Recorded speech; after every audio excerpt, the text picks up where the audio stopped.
All right. Today is Friday, June 10th, 2016, and we are here at the Atlanta History Center conducting an interview for the Atlanta History Center's Veterans History Project. This interview is being conducted in partnership with the Library of Congress Veterans History Project, and we are so honored today to have with us Anna Mae Krier, who served as a Rosie the Riveter, an honest-to-gosh Rosie the Riveter, at the Boeing plant in Seattle, Washington during World War II. My name is Sue Verhoff, and I'm Senior Archivist here at the Atlanta History Center, and we would just love to hear your story. So we'd like to begin, if you could, by stating your name, the date and place you were born, and the city where you live right now. My name is Mae Krier. Well, Anna Mae is my name, but everybody knows me as Mae. And I was born in Dawson, North Dakota on March 26, 1926, and March 21st, 1926. And I moved to Seattle during the war with my sister and her girlfriend, whose family had moved to Seattle. We thought we'd go just for the summer, for the lark, fun, but we loved it and we ended up staying.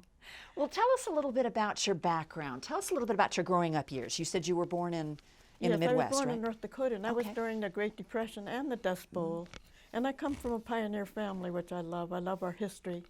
And it was such hard times. Everybody was poor, but nobody realized we were poor. So naturally, when World War II came along, that was a boost in the economy for everybody. And now we could buy things, and it was a good time and a bad time. I mean, now our boys were going to war, and the women were going to work, and now we were making money.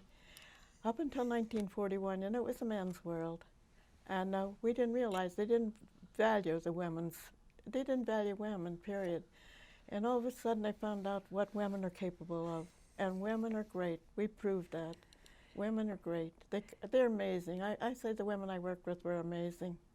Well, tell us a little bit about how you got involved. You mentioned briefly that you decided to move out to Seattle with a friend. Yes. So kind of describe how you what made you choose that particular spot and when that was. When did all that happen? Well, yes, it was cute because it was in 1943, beginning of 1943. My girlfriend's family had moved to Seattle. Now, she wanted to finish high school, so she stayed with us until she graduated. And we thought we'd pack up and go to Seattle with her family, just as a lark, and spend the summer working. But we found out we loved it. We never returned. And my sister finally ended up back in North Dakota, but my girlfriend Kathy Cooker, I want to name her. Her name is Dibley now. She married one of the engineers at Boeing. She still lives in Seattle. Well, she lives in Kent, which is a suburb of Seattle now.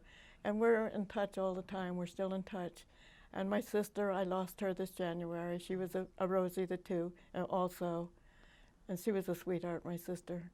So we just, like I said, we thought it would be a lark, but we turned out loving what we were doing. Well, how did you end up at Boeing specifically? I know you went to Seattle. Because her father had moved out to Seattle, and he was setting up the housekeeping. I guess her mother was still here because she hadn't moved out yet, probably to sell the property. I'm not sure just how that worked.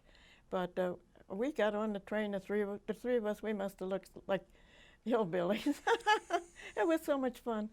When I was in Seattle just this November, I seen a train station that we came into, and it just brought back such memories. It was bringing a girl out of the Middle West, that'd never been, big city once in a while, but coming into Seattle, I loved it. And of course, Seattle's weather was beautiful compared to the winters in North Dakota. And it was just a thrill for us. What did your family think of you moving so far away? Well, I don't think, my mother was so busy. Like I said, she had taken on a man's job now, and she was so busy. And like I said, we were just going to go there for the summer. We thought it'd be a lark. And I don't think she ever, my mother was a very tolerant woman, and I don't think she live and let live kind of thing. So she was happy for us. And, so how did you actually get the job at Boeing? How did that process work? That was so easy. I was only 17 at that time. And they hired anybody off the street. They needed workers so bad. And so I just went to work. They took us uptown Seattle to train us. We had 2 weeks training. They put the material in a vise and show us how to drill and how to rivet. And after 2 weeks into the factory, we started building B-17s. And we were good at it. We were very good at it. So for those of us that will be watching this interview later on down the line, can you explain how the riveting process went? How did that work? Yes, when we were hired in, we were hired in to work with a riveter. We were called buckers. And the riveter would use the rivet gun on the outside, and we'd be inside with our bars, called a bar. And it was funny because I worked on the wings and in the cell, which is the engine part. And in the wings, we had to weave in and out. They were like ribs. And you had to weave in and out of that to be a bucker. And I said, they needed us young, naive kids to do that. I don't think we weren't claustrophobic. And, we didn't fear things. And we were very good at it. And it was funny because they said, well, how would the riveter on the outside know if you had a bad rivet? And I said, we had our own codes. We'd knock once or twice. If it was a bad rivet, twice, take it out. It was bad, And because we couldn't communicate, we're inside of this wing. I looked at those wings at the Air Museum, and oh my God, I can't imagine. One time I climbed in and out of them. But it was cute. So Stacy told me to tell the story about the First Lady that I worked with. She was like a mother to my sister and I. They took us under their wings when we were so young. And she was not exactly heavy set, but she had big boobs. And she had a rivet tray here. And every time she'd go to put a rivet in, she'd have to lift her boob and put the rivet in. But she was nice to us, So that was one of our cute stories, But then I liked working with men because men were fast and I moved faster as a bucker. And I worked with a man from Iowa. Now, he made me a much better riveter had I not been with him, but they played all kinds of tricks on us at first. They'd send us to the tool crib and for something foolish, and we'd get there and I'd ask for it, and they'd laugh. They'd think that was so funny because here we are, like I said. But they didn't get away with that for long, we got wise. And as the time went on, women became every bit as good as the men, and some of us were much better. Our fingers, we were more flexible, and we could move faster than the men, depending on what type of work, where we were working, too. So, but it was an amazing time in our lives. So did you trade roles then sometimes? Well, yeah, when you got to be a real good bucker, after a while you became a riveter. Now you're working on the outside instead of the inside, and now of course, you get more money, too. And this is how you advance, and it's really nice. We tell stories of the inspectors. Every rivet we had to put in had to be inspected. And it was cute because I never experienced this, but some of the women told me that the inspectors could be men resented it. Some of them did, not all of them. One lady told me that this inspector you couldn't smoke, but you could chew. And I'm not sure whether that was Boeing or where, but he said he'd spit on her, around her rivet gun. One time he spit on it and she refused to work till he, cleaned it up. She thought the line backed up because they wondered what was going to happen. They figured she'd get fired, but she didn't. They made him clean it up, and he never spit around her equipment again. So this is what men did. Not all of them. Most of them were nice with us, but they liked to play little tricks, because it was a men's world, don't forget. And now here comes these women that were going to do as well as they did, and there was resentment. But not bad, like I said. We overcame that. After a while, it wasn't my job or your job. It was just our job. We were there to win the war, and we were proud to do it, very proud of our role. Tell me about a typical day for you when you were working at Boeing. Kind of describe how your day would go. Well, it was funny because we lived in the Georgetown area. That's where the Boeing plant was. And it was funny, by the time the buses got down there, they were loaded, they were packed. So they'd open front and back door and just push us in. They called pushers. This is the way we rode at that time. There was no car, very few cars that rode to and from work. And when we get there, if we didn't have our badge on, we'd have to go get a temporary badge because you couldn't go in. Sometimes you forget your badge. One lady asked me, how did we get around? Did we have badges? It took me quite a while to remember that we wore badges to identify us. But one day I looked at it. Kept a check stub, and one day I looked at my check stub, and here was all my information: my badge number, my wage, my date, everything. And so I was proud of. I was glad that I kept that. But like Boeing was so big, and we had all the restrooms and everything were down underneath in the tunnels, and you had a designated area you had to stay in. They had guards that, but. So that was one of the reasons we had to wear our badge. But it was important. You couldn't get in without your badge. Did you have any certain uniform that you had to, or dressing or grooming standards? Well, Norman Rockwell portrays it, and same way with Westinghouse. Westinghouse became the biggest Rosie the Riveter one now. That's the most popular. But in Boeing, we had to wear bandanas. That's because of the drill getting in our hair. It would peel a gob of hair out. But that was a must. But otherwise, we dressed pretty much the way we wanted to. I dressed mostly in blue with the red, our typical red, like with bandanas and all. But Boeing encouraged the women. They said, even though you're doing a man's job, we want you to remain feminine. And I thought that was nice because, women wear their nail polish and makeup and not overdid. They didn't overdo it, but they didn't, we didn't look like men just because we were doing a man's job.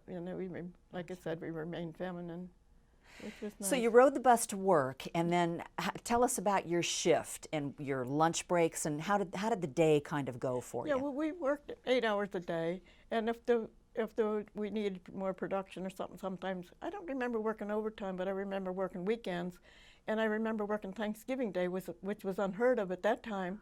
But if they needed something, if they needed more planes at a particular time, well, you worked. We didn't resent it or anything. We just did what we had to do. We were there to win the war, and that was it. We were so patriotic. We loved our flag. We loved our parents. We honored everything yet. I said it's nice. One man wrote, and I thought this was so interesting. He said, Rosie the Riveter was the, how did he word it? Rosie the Riveter was the best recruitment tool in World War II. And I thought that was so amazing. Even though we weren't recruited, I think the shipyards recruited a lot of people, I don't know. But it was true. I think she was the most valuable tool of World War II. And it's true. I don't think the average person, especially young people today, they have no idea what women did. I mean, they tell me, I don't know for sure, but they tell me 16 or 20 million when women went to work. I mean, that was doing everything. Like some girls would tell me, she said, I'm not a riveter.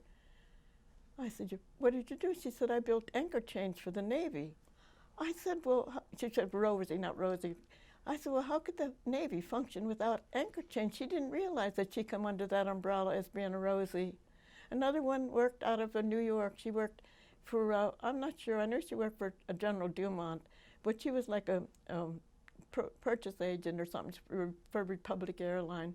She never considered herself a Rosie. She had a tremendous job. She's from Vermont now, and I'm in touch with her all the time. But they don't realize, like I said to them, we put the rivets in the B-17s and the B-29s. We didn't make the engines, and we didn't make the wheels or tires or the instruments. You did that. You're just as much a part of that plane as we are. But they didn't realize that. They figured if they didn't make the ship or the plane, they weren't a Rosie. Wow. And they're all part of it, even the ones that built the Victory Gardens and things like that, They're all Rosies. And I'll tell you what, the ones that are still left, I love getting them together and listening to their stories. They're amazing. And like I said, you don't know how to describe it. I can't really put it into words, what we feel, And it was funny because my daughter's 70 now, and she was one of the first baby boomers. And when their kids were growing up, we didn't think too much about what our role was during World War II. But, it got up to be the children were raised now. And in the 1980s, I thought Rosie should go down in history. So I started writing to different places. And by 1994, I had a lot of letters out to newspapers, television stations, Washington. They'd write back and they'd say, nice story, thank you for your role. And that was it. But all of a sudden, one of the newspapers picked up on it, and ever since then, I've been doing stories on me, and I've just been invited everywhere. Like I said, the West Point Conference picked up on me, and I've been going with great places with them. The Philadelphia Marine Corps and the Philadelphia Police, they honored me so. And all of our local commissioners and all, they even made it a May Krier Day for History Month. Things like that. I just can't even name all of the beautiful places I've been and the invites I've had. And I love it. I said, I'm only one of the millions of Rosies, and I'm having all the fun. And I am having fun. I'm just so thankful for my good health. A lot of them don't have that. That's why they can't come out and do these things. But so much has happened. And it was funny. I don't know whether I should tell this on television, but when I'm speaking at a ladies' club, is that okay if I tell you when I'm speaking at the ladies' club, they'll tell me, well, what did you do after the war? Did you go back into the kitchen? And I said, yes, and the bedroom. That's where all these baby boomers come from. And this is true. All the men come home from war, and we really had a lot of baby boomers at that time. So how long did you work for Boeing? I started in early 1943 through 1945. Norm and I were married. It was 8 days after Roosevelt died. And it was so funny because when we talked to the younger, at work one day, I was talking to the younger group and they're talking about Roosevelt. And I said, he died just 8 days before we were married. And they said, well, that's ancient history. And I said, well, so am I. But no, that was nice. And Norm was transferred just before the war was over. He was transferred to Pasco, Washington. That was a Naval Air Station, too. And I went to work for the Army Engineers. And I worked on the compound with a prisoner, Italian prisoner of war. And they used to come in and work with us. And we just used to have the best time with them because a few could speak English. And of course, we teased them and they thought, oh, you American women are so fresh. We probably were. What did you do for the Army Engineers? We packaged equipment for overseas for reconstruction, you know, and all like tripods and things like that, just whatever it had, whatever they needed, what we could do there at that base, you know. And everything was heavy, like it was all wooden crates. You know, it was nothing light like plastic or anything at that time. So that's where the Italian prisoners of war, they would help lift the heavy stuff and things like that. That's where they came in to help us. But it was nice. Sometimes they'd go back for lunch to their compound and we'd come back and they'd bring us some of their food that they had made. And I think they paid them 80 cents a day, I'm not sure, but we treated them well.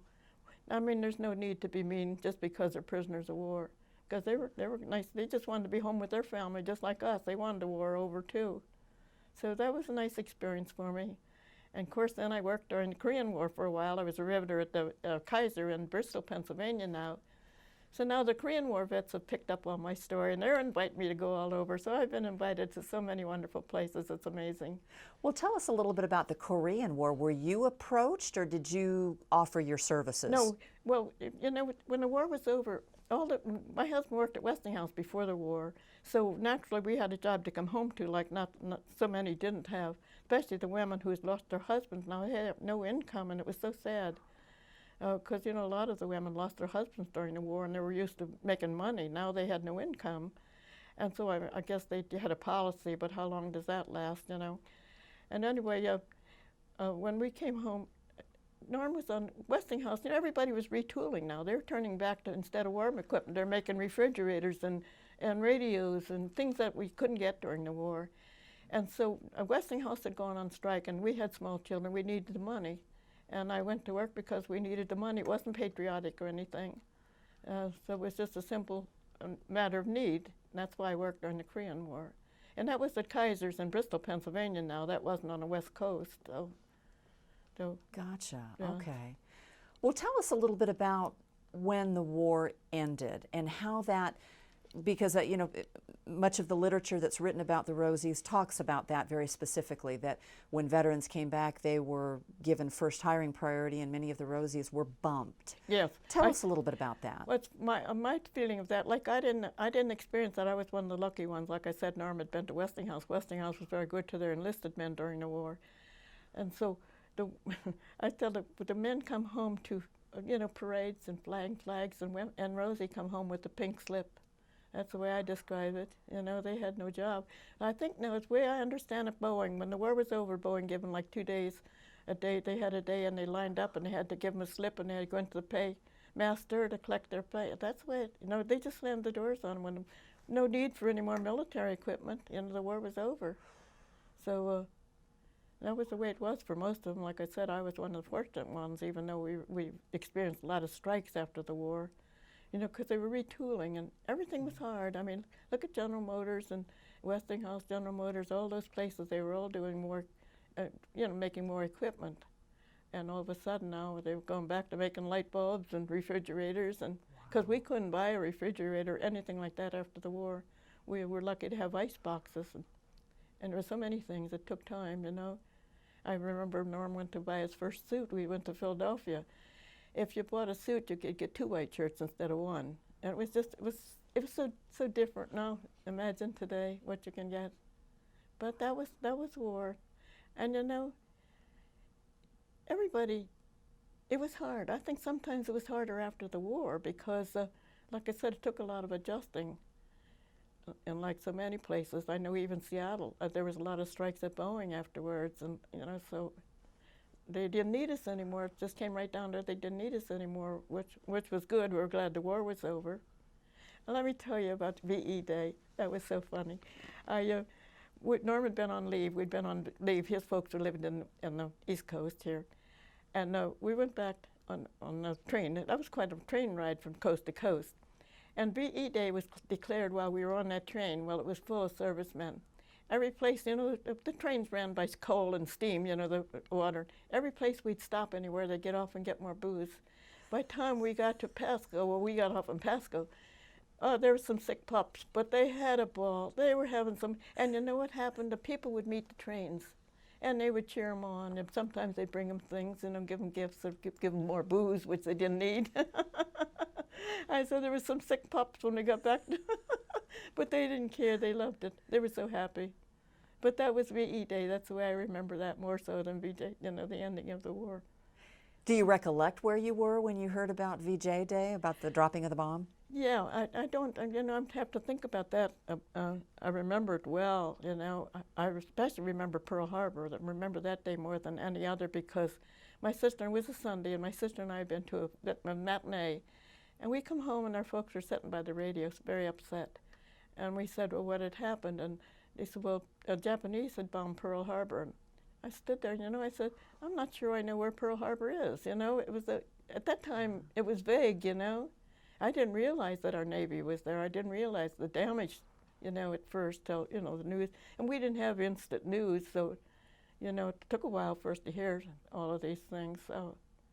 But no, as far as the war ending, now Norm was in the service full time, so they went by points when they discharged, and he had a lot of points, so he got out right away. I'm trying to think now. I think we were home by October, if I remember right, but they weren't ready for all the discharge stations either. So he had to go to Cape May, New Jersey, and then they sent him to Bainbridge, Maryland. So it took a little doing just to discharge him because there were so many all at once. But he was lucky. He had 3 brothers, and they were all in different war zones at the same time, one in North Africa, one in Germany, one in the South Seas, and Norm was lucky. I don't know how many people realize that the Japanese were coming into Aleutian Islands. They were building airfields up there at the beginning of the war. Well, that's where Norm was for, I think, about 10 months. But he was on an aircraft tender where they took care of the aircraft and what have you. So he didn't actually get into any of the fighting, so he was one of the fortunate ones. He tells the story that he went all through World War II without losing a battle till he met me in Seattle. And he said, I'm still fighting this one. It was good.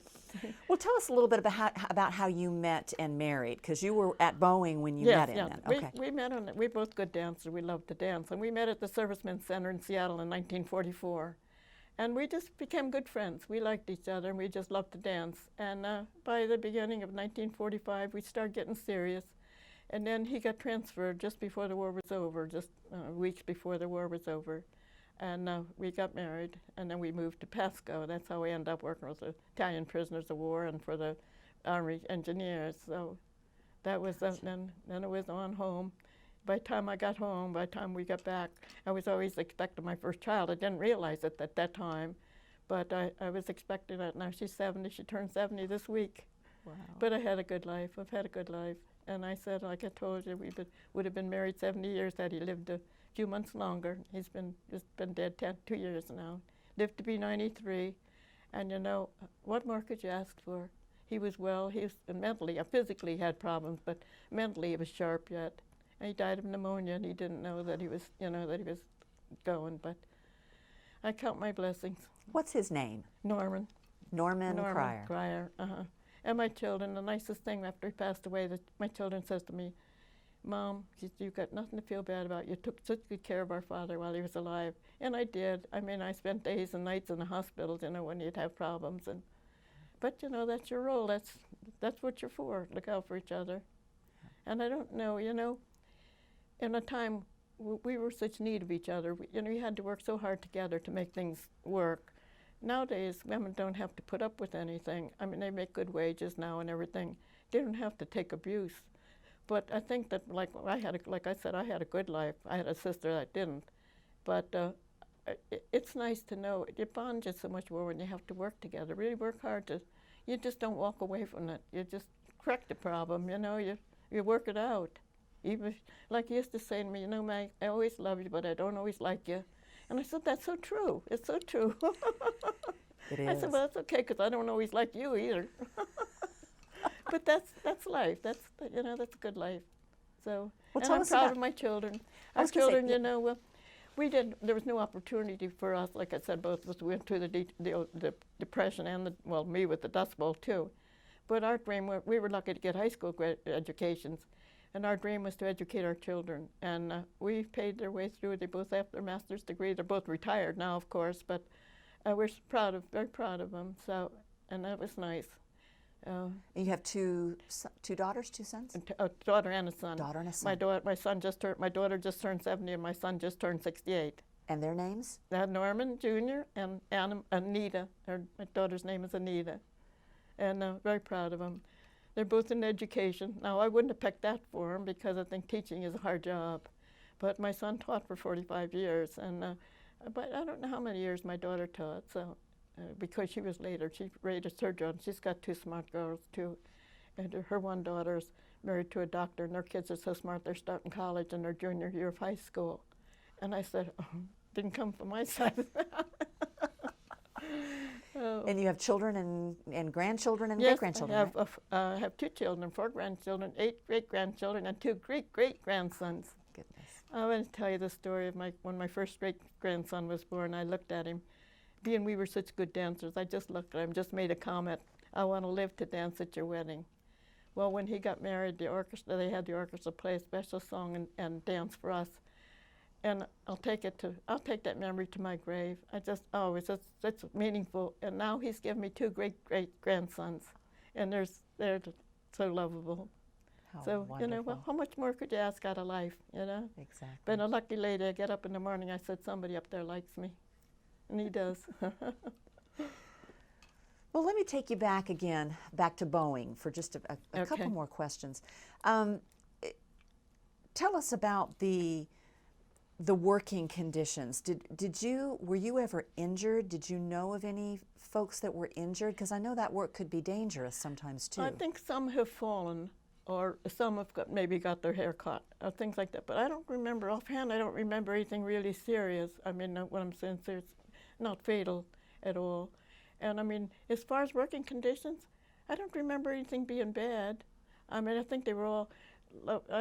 Hap Arnold was the 5-star general of the Air Force. There was no Air Force then. It was the Army Air Force. I think wasn't formed until 1947. But he used to come into Boeing, and he'd walk among us and shake our hands and talk to us, and we just loved it. We would go back to work. We just go back to work with a vengeance. We were so proud of what we did. He made us feel so proud. Another thing we were told, and they said that Hitler had said that American women, he didn't worry about beating America because American women couldn't produce. He said we were too soft and spoiled. He said we spent too much time on cosmetics and stockings and things like that. Well, when we heard that, we went to work with a vengeance. We said, we'll show him. We did, didn't we? I love that because, I mean, they didn't know what American women were capable of, and we sure proved it. I'll tell you, I've met some remarkable women in all ways, like ammunition shipyards. One of the ladies that's so good with all of the promoting Rosie, she's not here at this convention. She's not feeling well, but Phyllis Gould. She worked so hard on the West Coast. She was a welder at the shipyard in Richmond, and she's fabulous. She really worked for Rosie. But there's so many. There's another lady, I heard her story. She worked in an ammunition factory. Just so many. I just love it. When I go talking to these notary clubs or the historical societies, I always talk about them. And it's so funny because I'm not a speaker. I just tell my war stories, but before we're done, they have to put us out the door. We don't quit talking, It's fun because they intermingle with me, They ask me questions like you're doing, and it's just fun. It's just a lot of fun. Like you can tell, I'm a happy person. I love my life, Let's talk just a little bit about some of your memories of your time at Boeing. What would you say is your happiest memory? Can you think of a single event? Oh, I know one, very definitely. When we built the 5,000 B-17 since Pearl Harbor, that was in May of 1944, we all got to paint our names on it. And we were so proud of that. It went, it was christened and everything, it had just like a ship christening. We got our pictures taken with it. I have one here of me, and I said, I think that was a highlight. I followed that plane. That plane made 78 missions. over Europe, and they come back, still come back. They wanted to put it in a museum, but they couldn't get enough boats. I don't know what controls that. But I was so proud of it. Now it's scrapped in Mesa, Arizona, in that Kingsman Air Force Base. And the historian from Boeing sent me a picture of being in the scrapyard. And that was back in probably in the 90s. I wish I'd have gone out there to see it or to maybe hopefully get a piece of it. But you know, it wasn't the time. We weren't ready to push for Rosie and get her history, make her history in this country. But that was the highlight of Boeing. And I was so proud of that. I'm just still so proud of it. And I show that picture wherever I go. I show that picture. And I said it was funny because I used to be able to know, I know the general area, but I can't pick myself out in the picture anymore. Why don't you go ahead and show us? So I know you've got it there next to you. Can you see that? Yes. I'll hold it up. Wow. Now, I worked in the wing. The whole time I was there, even on the B-29s, I worked in the wing. And the nacelle, that's where the engine goes. And that's the parts that I worked in. But I can't remember. It's so funny. I know where I was in the picture, but I can't remember where I painted my name. And my sister painted her name on it, too. So that's my love. They call it my love affair with my B-17, and I think it is. Because all the papers, everything they've done about me, they've always showed this picture. And I love it. So just see how many people's in that picture. Imagine how many people worked at Boeing. A lot of people. But I love that. And that's showing, that's in a lot of museums, this picture. One of the museums up, and it's up my New York state line. They called me one day and they told me that they had this picture. And that was nice. They invited me to come up, but I didn't. It was a little too far. That was mine. And of course, this is it flying over Mount Rainier after it was on its way out. That's over Mount Rainier. And that was where it was on its way. And you know the nice thing about it, when everything was camouflaged at that time. And this was aluminum now. And of course, they weren't sure that the Army would accept it the way it was. But being that there's so many names on it and all, they decided to let it go for morale reasons. And we heard later that the pilots fought over who was going to get to fly it. And it was such a nice thing.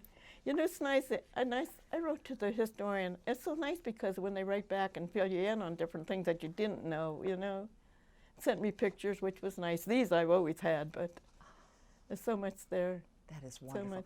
Did you get to see the aircraft that you build fly much? I'm sure they had to send them out on test. And no, you know, they would take them out on the tarmac and then they'd strap them down and then they'd rev them up for hours. I don't know how long they rev it up. That's how they tested them. But then they were gone. I think the Wasp, I'm not sure who flew them at first, took them out of there. But, you know, they had to move them. We were building an awful lot of airplanes. And if you're familiar with the Wasp, they're the lady pilots. Oh, they got such a bad rap, but they were the ones that piloted. They'd ferry these planes all over. Somebody told me they even took them as far as England. I don't know. I'm not sure about that. But I thought, it's just a shame because the Waves and Wax, we had a lot of friends with Waves and Wax in Seattle, but they were honored. They were military. When they got tired of the Wasps or didn't need them anymore, they just discharged them. No military, didn't even give them a flag for their funerals. And now they fought for it. They're being buried in Arlington Cemetery, but it's too late, you know, it's too late. I think there's only a few of them left. Did you ever have any contact with them while you were working out there? No, not at all. Not with the Wasps. The Wax and Waves we did, we had a lot of fun with them. You know, there was a lot of them, but most of them were desk jobs, you know, where these girls were up there. They even used them for target practice. They'd take them up and they'd have the banner behind them and they practiced. And there was a few of them got killed too, so. But they were a group that I felt really bad about. You know, they didn't get their fair share of honors. I hope I wrote, when there was so much about them lately, I wrote and, you know, tried to do my part about getting them in Arlington, and they finally did, so that's nice. I'm glad, but like I said, it's kind of late. I think there's only a few of them left now. Mm-hmm. I think you're right. And they were a great group. Well, we've talked a little bit about your most pleasant, your most happy memory of your time at Boeing. Can you think of a time that was maybe the toughest or the saddest while you were there? Wasn't exactly tough, but it was so cute. When we had to work in the cell, that's the engine part of the plane, of the wing. None of us wanted to be put in there. There was the cute little Filipino guy, we all liked him so well, but he had the stinkiest feet. I'm sorry, that shouldn't be on the air. And it's all like, are we going to draw cards or draw sticks to see who's going to work with him today? But he was just the nicest guy. But you know, when you're in there that close, we always talk about that. But as far as I don't remember much sadness at all. Like I said, this man I worked with, he was from Iowa, and he was such a nice guy. He just really did everything he could to help me be a better, and I turned out to be a real good riveter. But it's help from others, and and of course I was a tomboy. It made it easier for me, My sister was more timid than I. She used to say to me, "Don't you remember when I had to find those ladies' rooms there? They're so far away. I used to come and get you." And I said, "No, I don't. I don't remember those things, But she was a sweetheart. She was more laid back than me, I was more aggressive, and like I said, I still am. I just, like I've told you before, I love my life. I'm just so fortunate. I'm so fortunate. Like I said, somebody up there likes me. Well, tell us a little bit about the supervisors. Were you supervised by men or by other women, and how many were in your immediate working group? Oh, mostly the men were in charge, more or less. Like I said, the inspectors, as far as I know, they were all men, and they could really make it rough for you if they wanted to, because they come along. They didn't want to pass a rivet. If they didn't like you, they would just mark a rivet, and you'd have to do it over again. But most of them were pretty decent, especially after they got used to women. The first thing was, when women started to come in there, a lot of men didn't want their wives to work beside other men. That kind of started that way. And then, of course, as the women got better and they realized that what women could do, they started to accept us. And I don't think that toward the end, most of the men, we worked pretty, I'd say, very well together. So there's not really, I don't remember too many bad parts. Like I said, we were there to do a job. It wasn't my job or your job like it is today. It was our job, and we were just there to win the war. And I thought that was amazing, just amazing. And of course, now, can I talk about our congressman? Well, since I started to promote Rosie, and so much has been written about me in the paper, it's been just great. I met our congressman's chief of staff, and she liked my story, and she took to the congressman, and in June of last year, he took it to Washington, and he proposed May 23rd, but they're changing that day to make it National Rosie the Riveter Day. And while he was doing it, he kept talking, "May Krier this and May Krier." I was so proud that I was in Washington and they were on the floor. And now they've passed it through the House, and just 2 weeks ago. And now we've got to pass it through the Senate, and we're changing it to make it, because National Women's History Month, we're going to make it hopefully March 21st. Natural History Month. So we got amendment to change it. And the senator was supposed to call me before I came here, one of our senators, but I didn't get the call yet, but he's the one that'll push for it. And I've already written to others, So, and we've got our congresswomen on it too, so this is nice. We've written to a lot of congresswomen. But if it passes, my name's going to be on it. I'm so proud of that. I'm really proud of that. So, I mean, what more could I do? Wonderful. You know what? I said I can't do it yet, but I went, the honor flight group took me to Washington with the veterans. And isn't that an honor? Tell us about that. What was that like? It made me so proud because I'm not a veteran. And I said they took me along with them. What a beautiful day. I'll tell you, I just get goosebumps talking about it. It was such a great day. They honored us. When we come back from when we come into Pennsylvania, we had such an escort. They closed everything down from the airport all the way through to Philadelphia. There was over 100 motorcycles, all kinds of police escorts, and they had signs all along the way. And over all the overpasses, they had all these military with these huge flags flying and horns tooting. I get goosebumps just thinking about it. It was such an honor. And they took me with them. I'm so proud. And now they've invited me to other things along with them. And it's just a great, great time in my life. They were all so nice with me. And I've been getting so many, like I said, the Korean War veterans, the regular. In fact, it's funny, tomorrow, one of our New Jersey radio shows that does a program every Saturday called me. I've been on it before, but he called me, and he wanted me to be on it Saturday. I said, no, I'm going to be in Atlanta to the convention. I'm going to call you down there. He's going to call me tomorrow. I said, Joe, I don't know how I'm going to talk to you, where we'll be. But just things like that, it's just amazing, just amazing. And Twilight Wish Foundation, I have to talk about them. When my story came out in the paper, they read my story, and they said for my duty to my country, they wanted to send me to California to the National Convention last year. They sent me and paid everything. And now we just get along so beautiful. I go wherever I go, I talk, I tell them about them, and I ask them to donate to, because every time they donate, another senior gets a wish. Like the last one this week was so cute. A lady wanted to go up in the MetLife balloon, the dirigible, and they took her up in it. This is the things they do for seniors. And I'm just amazed with what they do. Oh, they're such a wonderful organization. Now they're getting in other states too.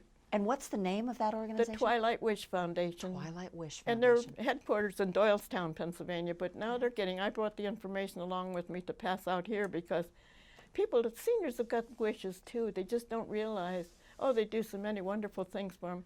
Last year, the one I like best of all is one of the men that died, and he wanted his ashes scattered in the air from B-17 because he had been one of the, not the pilot, but one of the crew members on the B-17.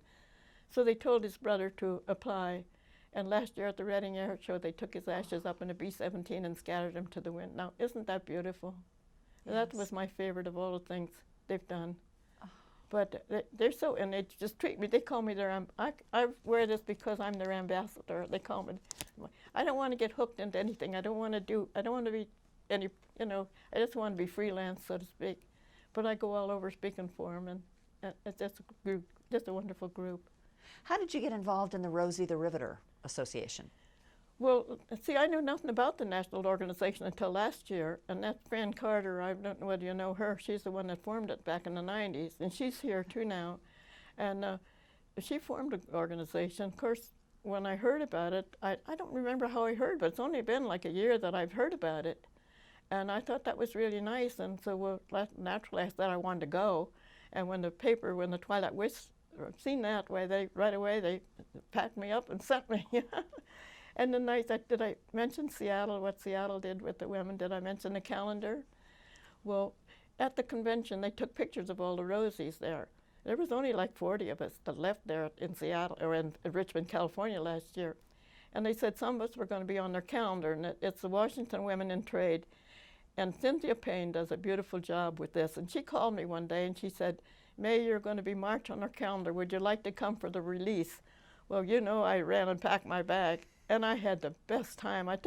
Stacy couldn't go because she was performing that week. And so I took one of my great-granddaughters, and she loved it. She loved Seattle, too. And we just had the best time. So here I am. I said, I wasn't a centerfold, but I made it on the calendar. I think you have the calendar. Would you like to show Yes, I would. that page? Okay. What I'm digging here, I didn't put it up there.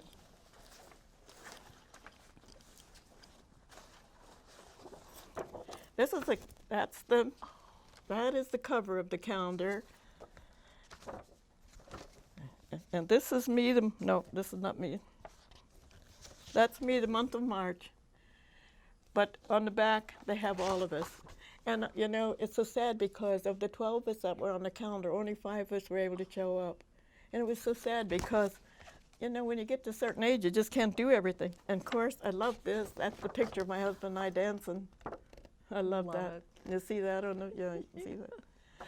And of course, that's our funny faces. But so far, I think there's 3 of them here that've been on this calendar. Louise, that you're going to interview, she's on it. She's a nice lady too. She's from Iowa. And just so many things. I just could go on and on. You can tell I just run off at the mouth. I could just go on and on. And people ask me questions, and sometimes when I go around talking, it takes me a while. I said, you're asking me something that happened 70 years ago. And they'll ask me about my outfit, and I said, something, this looked a lot better on me 72 years ago. That's my life. I like it. I'm not a speaker, but somehow or other I get the people, they just seem to join me. And they seem to really like it. I was just spoke at a Rotary Club, and the mayor now, he wants me on his television show. It's called Morning with the Mayor. Now, it's just the kind of things that you get invited to, and it's just amazing. And it's promoting Rosie. We need Rosie to go down in history. And like I said, I'm only one of the millions of Rosies, but I'm having all the fun. And I am having a good time with it all. Well, it's well-deserved fun. Yeah. And we're grateful for you. I wanted to show you this, but I got this from President Obama. When he did his State of the Union speech, he said women were 90% there when it comes to the same wage for the same job. Well, I wrote to him and said, they're not. I mean, a lot of women are making it, but not all women don't make it yet. And I said that, I said, it took us 72 years to get the 90%, so don't let it be another 72 before you get that last 10%. I said, I'm not a laborer, but I'm sure for equal rights. And so he wrote right back, so nice back to me. He said he hoped. He said his mother had, I don't know what her role was, but she was a volunteer during the war. And he said he hoped his 2 daughters didn't have that problem. I thought it was so nice. You know, it's really nice that they write back to you, you know. Yeah. So I don't mind. I'll write to anybody if I think we'll get results, you know. You just never know where you're going to get the results. Well, You never know who will respond to you. You've been a wonderful advocate for Rosie's, I and hope so. grateful for you. Well, like I said, I'm just having so much fun with all of it, and they just keep inviting me all over. Like the one lady, I'd been to a park where we had a 2 days a show. The first when she read my story 2 years ago, she called me then to be part of her thing. She called me again and thanked me, and she wants to know if I'll do it next year. And I said, "Are you kidding? Next year at this age? We'll worry about June or July." But it was cute. But I'm getting a lot of nice invites now. Up at when we were at the Reading Air Show, there was a group of encampments there. One of the men was a historian, and he asked me would I come to their affair. It was a little far for me to travel. I still drive, but I'm a little careful, you know, how far away from home I go, especially if it's at nighttime. He said, "No, he'll come pick me up and take me," so like you did, Sue. So it's nice that way, you know, and I don't have to worry about driving. That's good. So. Excellent. But I don't know, did I have anything else to show you? You know, I think that was it. I'm so proud of this congressional record. And Well, he show us that. We haven't seen that yet, and I don't think we've seen the pictures of you. This is where he proposed making Rosie the Riveter national holiday, and it's on there, written on there, "May Krier this and May Krier that," and that's from our congressman.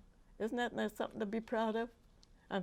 And his chief of staff brought their daughter to my house to do an interview with me for her class. She said, of course, she got an A in it. But it was so cute, and I'm real good friends with her, with the chief of staff. All of these people, the women that work, you know, the women is always behind the man. Like there's one group there, the woman does all the work. And when they give the thanks out, the man stands up and takes the bow. That's got to change, you know. That's got to change. Because I know they do most of the work. And I've also been invited to our the Harrisburg. One of the congresswomen, or I think she's a representative, she's invited me, and so our chief of staff is going to take me. So there's a day tour of the Harrisburg, the Capitol building. It's just nice. So that's just things like that. Just every day, it's another day every day. What's happening? Another parade, 4th of July. I'm in another parade. Never been in parades before. They don't make me walk. She called me just yesterday. She said, "May, would you ride in the Jeep?" And I said, "Sure, I'd love to." So I'm riding the Jeep on this one. So Long overdue recognition. I know, isn't it nice? Oh, it's just so nice. I think you've got a couple of pictures of you in the 40s. Oh, I don't this think one we've here, I seen love that. this. This is my husband and I. This was 1944 when we were jitterbugs. We were good jitterbugs. We met on the dance floor, and one guy said, "Did that sailor pick you up?" And I said, "I don't think so. I think it was kind of mutual." We just liked each other, and we got along real well. That was 44, and we weren't married till the 45, just before the war was over.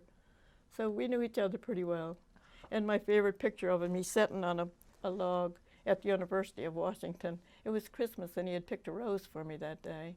And I loved that picture. That's my favorite picture of him. So he was a good guy. Good. And I was a lucky girl, wasn't I? Wasn't I lucky? Yeah. I think you've got one more picture of you. It's a portrait of Is this of the one you. you're talking yes, about? Yes, that one. Yeah, that was me Yes. when I go out at night.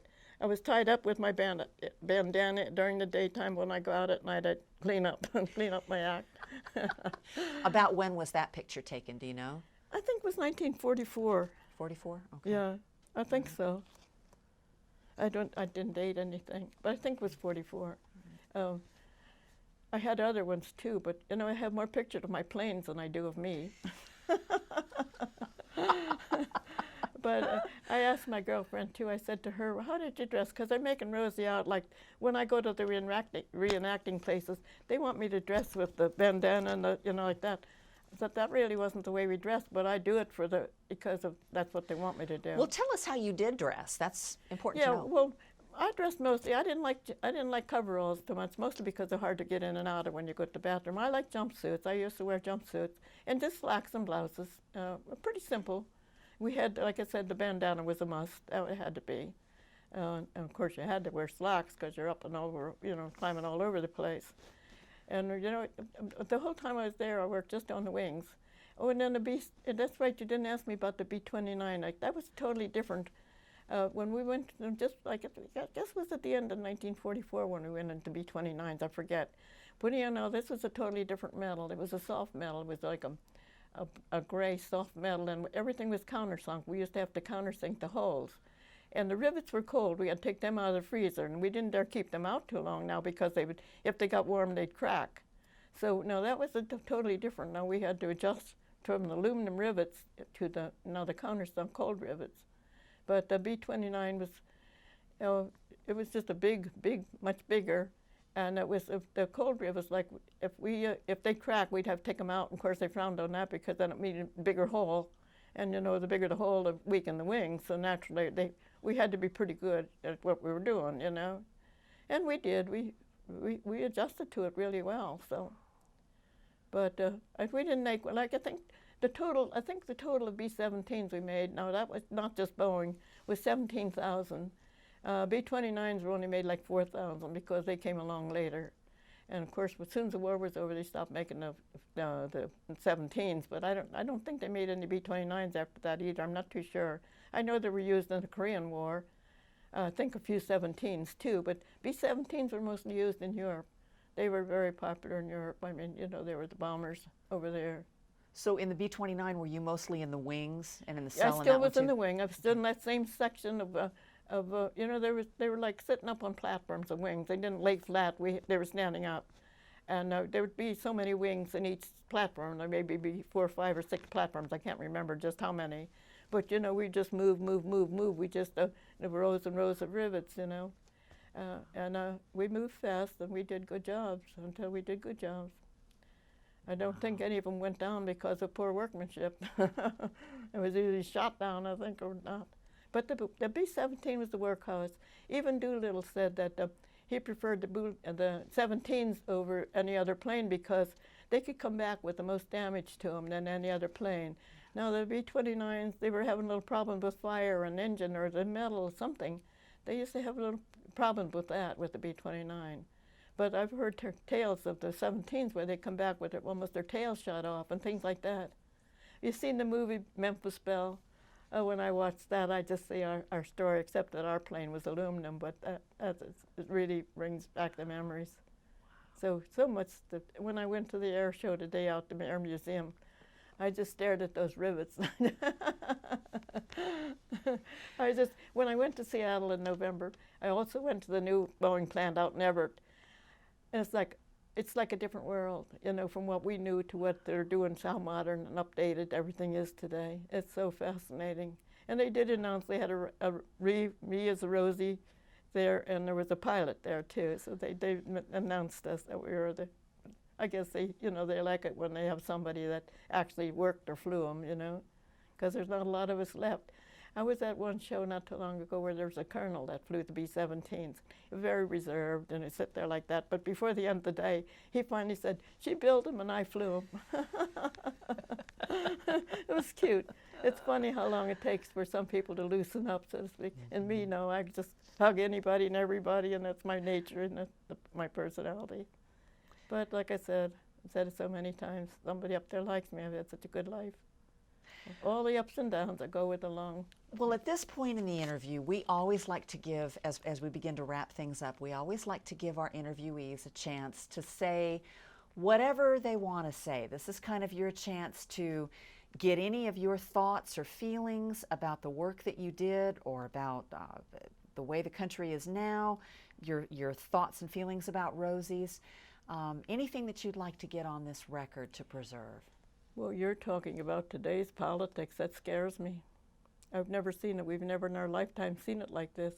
I don't know why we have to badmouth each other so bad and tear down other personalities and dig up its dirt. I mean, everybody, in all of our history, there's been girlfriends or boyfriends or what have you, but they didn't make a big deal out of it. And now I just hate what's going on. It scares me, too, I'll tell you. We've seen Hitler come into power, and I'm scared, let's face it. But as far as my life goes and my role as Rosie the Riveter, I couldn't ask for anything more. I said, like I've told you before, that time in our life was so special. Even though the war was on, we had a ball. We all, even like all the servicemen were treated great. The people in Seattle were really wonderful with all the servicemen and all. And we just did things, went places. I can't explain it. I loved it. I loved my time. And I loved my whole life, but that time was so special. really special time in my life. I don't know what else I can tell you. That kind of covers it, doesn't it? And like I said, as far as today's politics, I just shake my head. I just shake my head. Of course, I'm all for a woman. We can do it. We did it. You need that in there. Yes. We did it. Yes. I can't think of a better way to conclude the interview, Yeah. Ms. Krier. This has been an honor and a pleasure. Thank you so much for participating in the project. Well, thank We you. appreciate it. Thank you. I'm so All honored to have you ask me. Oh. How did you find out? How did you get a hold of me by any chance? I don't. It was Jean Owsley, Ms. Owsley, did- let me know who the Rosies were that were coming. And Okay. I was hoping maybe that a few of you would be willing to be interviewed, and you graciously said yes, so we're very Oh, thankful well, to have you. I never say no. I'm just out there for Rosie 100%. Well, thank you so much for coming Well, today. thank you. You've been a pleasure. Thank you.